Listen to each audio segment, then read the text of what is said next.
BlackRock owns the media, the economy, the president, and most people's brains. Welcome to the Red Pill Factory. Today's dose is on the house. The architect of the woke matrix is a man by the name of Larry Fink. Larry Fink is the CEO of the largest asset management company on the planet, combined with a subsidiary called Aladdin, an artificial trading platform, manages close to $30 trillion.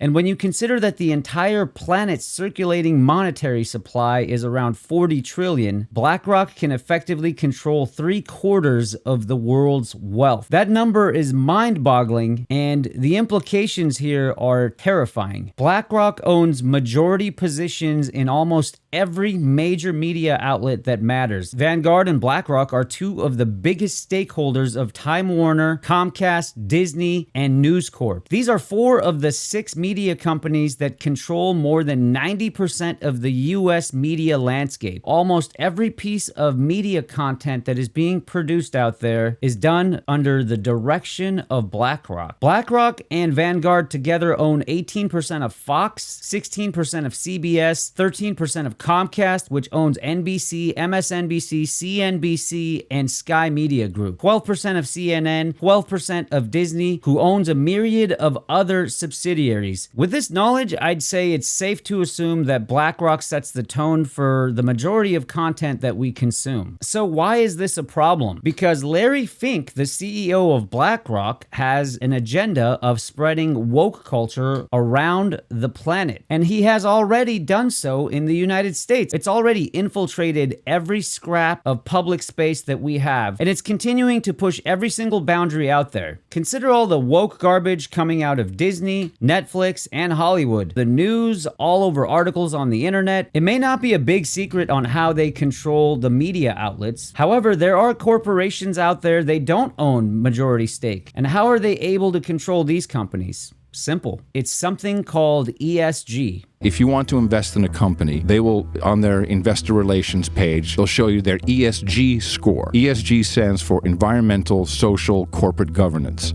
And this is where the woke culture comes from. So they've created this kind of phony baloney rating system that says, well, if you, I'm exaggerating, but if you mention that you are, have a green agenda and you believe in carbon credits and you might trade some credits somewhere, then you get a higher score and therefore you're more investable. And it's very interesting to see how big investors like insurance company, institutional investors, they are steering away from anything that does not have the right ESG rating. And so in order to have investors continue to be interested in the stock, which is important for the company, for its perception, certainly for the officers of the company and the shareholders, you have to move this along continuously. And so it's very simple to see why doing a woke ad as Nike or as any other company, Pride Month is fantastic because Pride is easy. Throw up some flags, show the right people, trans, whatever, and you got a high ESG score. So effectively, ESG is a rating system that BlackRock has come out with, which they use to rate companies based on their woke status. And this is what they use to determine whether they will invest in a company or not. So the way it works is BlackRock forces these companies to go woke. Otherwise, they will not invest in you. They want the ridiculous amounts of money that BlackRock has to offer. So what is Aladdin? Aladdin is another way BlackRock can indirectly control corporations. It is essentially an artificially intelligent trading platform that can execute trades faster than your brain can send a signal through your nervous system to your finger. Aladdin trades in every single asset in every single industry and directs the actions of the Federal Reserve and every major US bank. It controls more than half of all ETFs and almost 30% of stock and bond markets combined. And here's one that's going to really blow you away. BlackRock executes nearly 70% of all trades on the US stock market. That's right, 70% of all trades on the US stock market come from robots. So effectively, BlackRock completely controls and steers the economy as it sees fit. You guys remember Michael Burry? He's the guy who shorted the stock market in the 2008 crash. crash. The 2008 crash was actually caused by a financial product that BlackRock created, which essentially packaged subprime mortgages into these buckets and then sold them off to investors. Michael Burry was the autistic genius that figured out the entire thing was a house of cards and bet against it. And during this time, the real estate market was doing so amazing that everyone thought Michael Burry was insane. To sell you $5 million in credit default swaps on these mortgage bonds.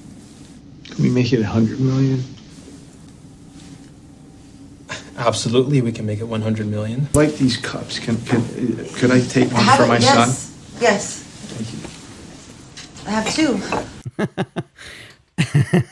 Yeah, I mean, take 2, take 3, take whatever you want. These companies thought that Michael Burry was an idiot and he was betting against the golden goose, which could do no wrong in 2008, until it crashed. And who did the government go to for help? The government went to BlackRock to help with this financial crisis. The US government, the Federal Reserve, and the US Treasury called on Aladdin during the financial crisis in 2008 to help figure out which assets to keep and which assets to sell. It is said they single-handedly stopped a global financial collapse that would have destroyed the global financial markets. So the government handed them $2 trillion to do with as they wished. And what did BlackRock do? BlackRock bailed out all of the companies that caused the financial crisis. Why would they do that? It turns out that BlackRock was heavily invested in those companies. They took $2 trillion from the government and bailed themselves out. Larry Fink recently sent out a letter to all of the shareholders and all of the companies that they associate with, which essentially said, if you don't go woke, we will not support you. Consumer reporting agencies have put all the pieces together and created this ad. Who helped cause soaring gas prices? BlackRock. Who contributed to outrageous housing prices? BlackRock. BlackRock and Larry Fink spent years harassing oil and gas companies, making them divest from fossil fuels. Now you feel the pain. And BlackRock-owned companies are snatching up houses, crippling families. Now BlackRock's former ESG czar, Brian Deese, is Biden's economic advisor, crushing America from within. So fast forward to 2021, at least 3 executives from BlackRock operate notable positions in Biden's cabinet. He appointed one as head of the National Economic Council and the other 2 as top officials at the US Treasury. So if you wondered where Biden's marching orders came from, wonder no more. So to recap, BlackRock owns the media, the economy, the president, and most people's brains. All right, fellas, thank you for watching the episode. Guys, hit the like button because that's the thing that the YouTube algorithm concentrates on the most.